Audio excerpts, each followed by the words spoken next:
solstice d'été et j'ai pas réussi à dormir de la nuit. Je pense que le petit combo solstice d'été plus pleine lune, ça fait beaucoup d'énergie et j'ai pas mal de mal à m'endormir du coup ces derniers temps. Donc au lieu de rester 3 plombes dans mon lit pour lutter, j'ai fini par arrêter et sortir de mon lit.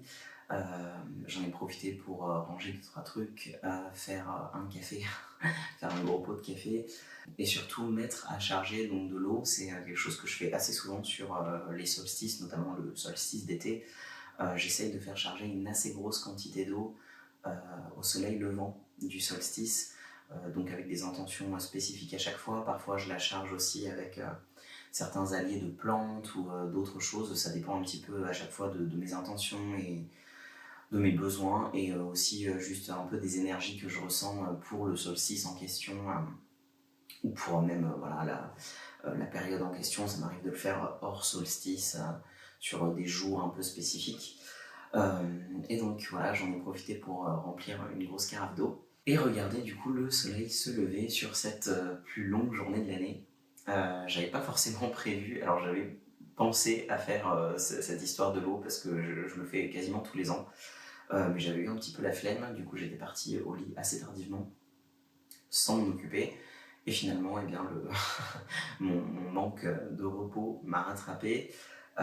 Il fait assez chaud, assez étouffant. Alors moi j'ai très vite chaud, mais il fait assez chaud. Ça fait quelques jours là qu'il fait assez chaud sur Lyon. Je sais qu'il y a beaucoup de gens qui se plaignent récemment qu'il fait plutôt moche vers chez eux et qu'il pleut beaucoup. Ce n'est pas le cas de cette ville dans laquelle il fait souvent beaucoup trop chaud pour moi. C'est censé normalement un petit peu péter aujourd'hui, on est censé avoir de la pluie. J'avoue que malgré que ce soit un solstice d'été et que c'est pas forcément beaucoup l'ambiance, je croise un petit peu les doigts pour qu'il pleuve effectivement aujourd'hui parce que je sens que j'ai un petit peu besoin. Au-delà de la température, je sens que ça me ferait du bien. Après, moi j'aime beaucoup quand il pleut. De toute façon, je suis un garçon de la pluie. Mais voilà, donc je commence cette petite journée de solstice sans vraiment de plan spécifique. J'ai pas vraiment prévu de choses spécifiques de célébration, si ce n'est des petites choses en fait de dévotion qui finalement font partie de mon quotidien la plupart du temps. Donc voilà, sinon j'ai pas grand chose d'autre de prévu aujourd'hui. J'aimerais faire quelques photos de quelques voiles que je vais mettre en vente sur Instagram, de quelques voiles païens que je vais mettre en vente sur Instagram. J'ai fait quelques stories récemment. Si ça vous intéresse, du coup, n'hésitez pas à aller visiter un petit peu mes réseaux sociaux. Donc voilà, pas vraiment de programme pour ce solstice. Je vais essayer de prendre un petit peu cette journée comme elle me vient. Il faut savoir qu'actuellement, il y a mon chat qui est en train de faire un caca très très puant quand je parle dans la litière. C'est pas forcément très simple de se concentrer pour vous parler du solstice pendant qu'à côté c'est ambiance caca. Vous entendez peut-être gratter d'ailleurs. Mais voilà, du coup rien de spécial, je vais juste vous emmener avec moi pour cette petite journée de solstice. C'est parti.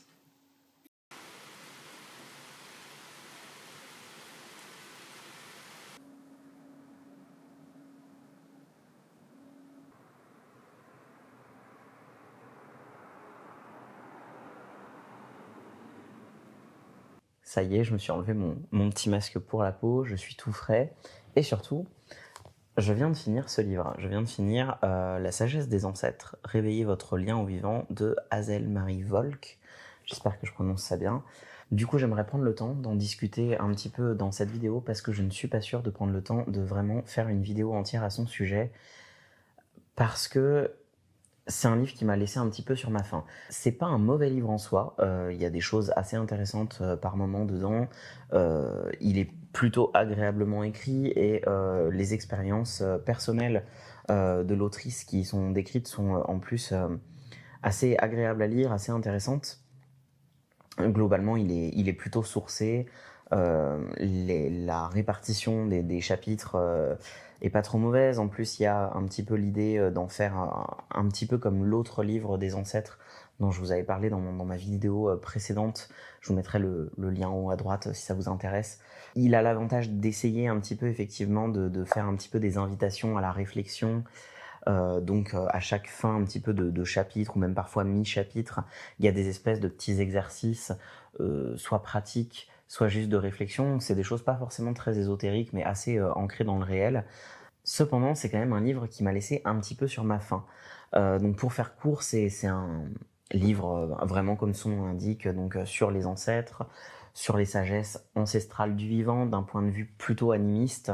Donc voilà, en gros, c'est un petit peu le sujet du livre. Et ce qui m'a gêné, je crois, c'est que je trouve qu'en fait, c'est un livre qui va pas beaucoup en profondeur sur quoi que ce soit. Alors, j'entends que je suis peut-être pas le public cible en fait de ce livre et que c'est peut-être un peu un premier livre clé en main pour découvrir ce que sont les ancêtres, pour découvrir peut-être les premiers pas de la spiritualité ou bien de la reliance un petit peu au végétal, au vivant, etc. Des cycles vie, mort, etc. Bon, malgré tout, je trouve que c'est un livre qui reste un peu trop en surface sur pas mal de choses. C'est-à-dire que, notamment, j'ai trouvé que c'est un livre qui se suffit un petit peu du fait de répéter à longueur de chapitre que la modernité nous a déconnectés du vivant, que les peuples qui vivaient avant nous ou qui continuent à vivre dans des formats un petit peu plus de tribus, ou bien en tout cas plus proches du vivant, qui sont restés plus proches de leurs ancêtres et de leur héritage ancestraux, en termes de rituels, en termes de reliance à la nature, de vie avec les saisons, etc.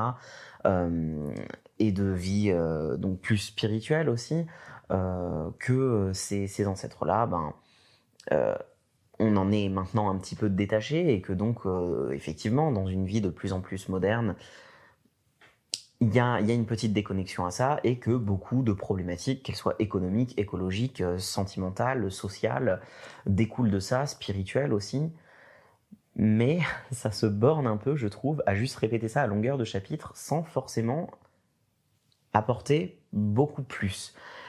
Et je trouve que la plupart des choses qui sont mentionnées à l'intérieur et qui sont expliquées sont des choses qui font parfois un petit peu New Age, un peu bébé New Age, et qui vont un peu parler du fait que ah bah oui, tout est connecté, il y a un côté holistique à la santé. Quand on se pousse un petit peu trop dans ses retranchements, bon bah du coup on est fatigué, puis on n'est plus à l'écoute de son corps, et du coup notre corps nous fait le comprendre en tombant malade, etc. Que les choses de la vie sont connectées, que on peut recevoir des messages par trans, par voilà, enfin c'est pas, encore une fois, c'est pas que c'est un mauvais livre, c'est juste que je trouve que c'est un petit peu vide et que finalement, en fait, je trouve que les passages les plus intéressants sont les passages où l'autrice partage en fait des moments de son vécu. Mais là encore, je trouve que ça va. C'est pas ça qui prend la plus grande partie du livre, puisque ça se veut quand même un livre à portée générale qui parle des ancêtres. Mais à la fois, je trouve qu'il remplit pas en fait vraiment son taf à 100% de livres à portée générale qui essayent de prendre par la main qui que ce soit, en fait, parce qu'on reste tellement en surface que, objectivement, personnellement, si c'était le premier livre que je lisais sur le sujet, je sais pas si j'aurais été énormément touché par ça. D'un autre côté, par contre, le truc que j'ai trouvé vraiment super dans ce livre, et que pour le coup, je trouve, on retrouve dans quasiment aucun livre sur le sujet, ou de façon trop survolée à mon sens, c'est le côté un petit peu décolonialisme des pratiques ancestrales et des pratiques spirituelles et New Age.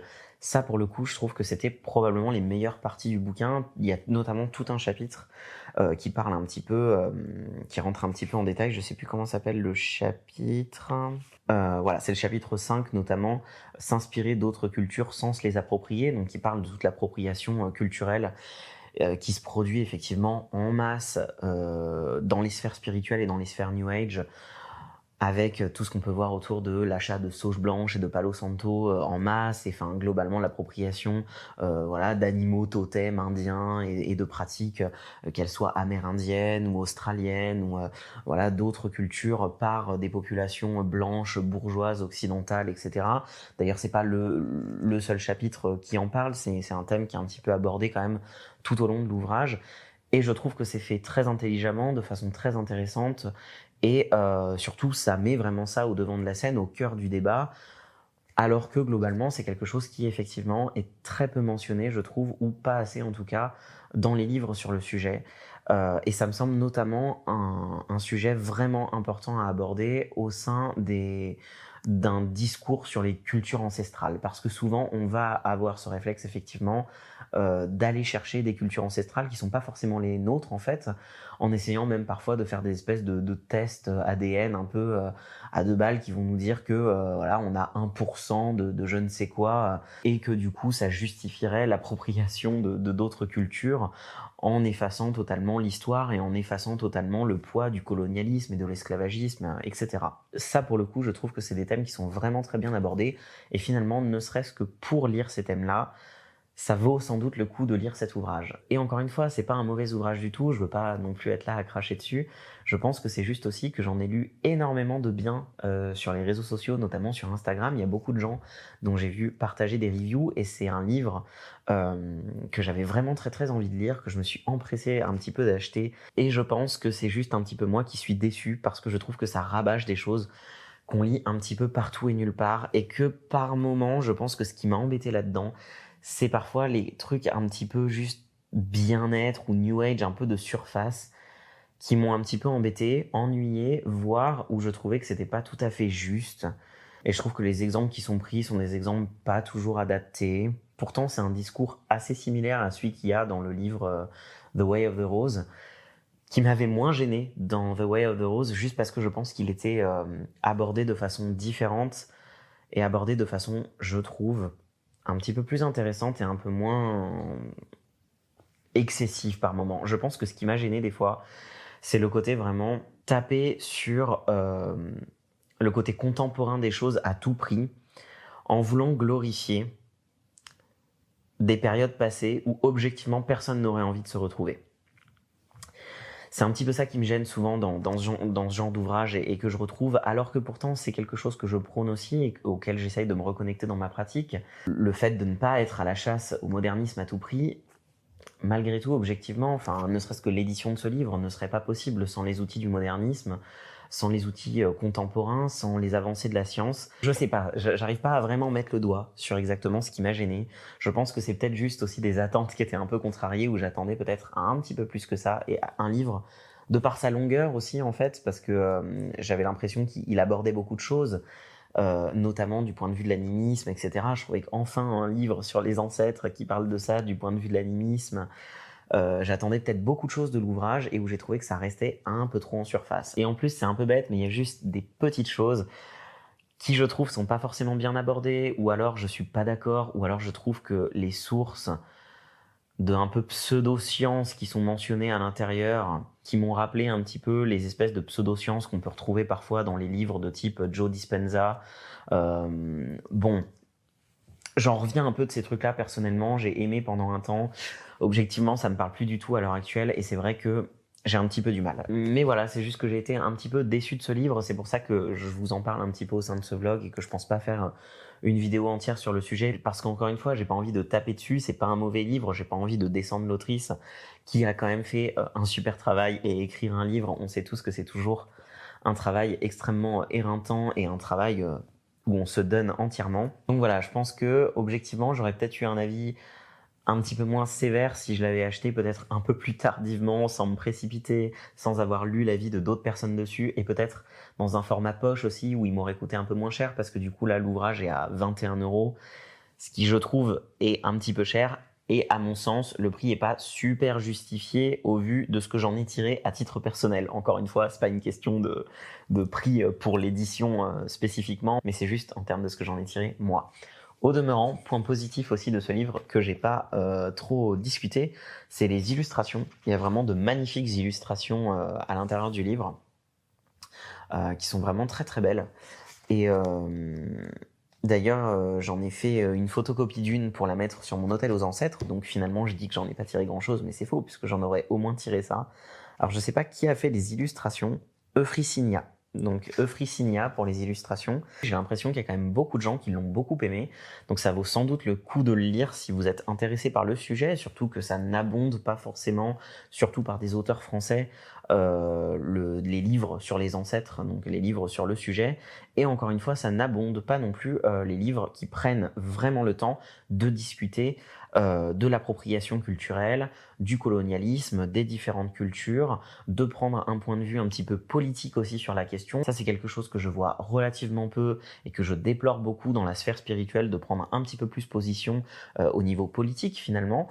Et pour le coup, cet ouvrage est vraiment top sur le sujet. Donc finalement, ne serait-ce que pour valider ce genre de discours et pour soutenir ce genre de discours, ça peut complètement valoir le coup non seulement de le lire, mais aussi de l'acheter ou de le faire acheter par votre bibliothèque, etc. Donc voilà, il ressemble à ça. Si jamais ça vous intéresse, je vous mettrai quand même toutes les infos du livre dans la description et voir si ça vous intéresse peut-être donc de le lire pour vous faire votre propre idée et peut-être en tirer des choses différentes de ce que moi j'ai pu en tirer.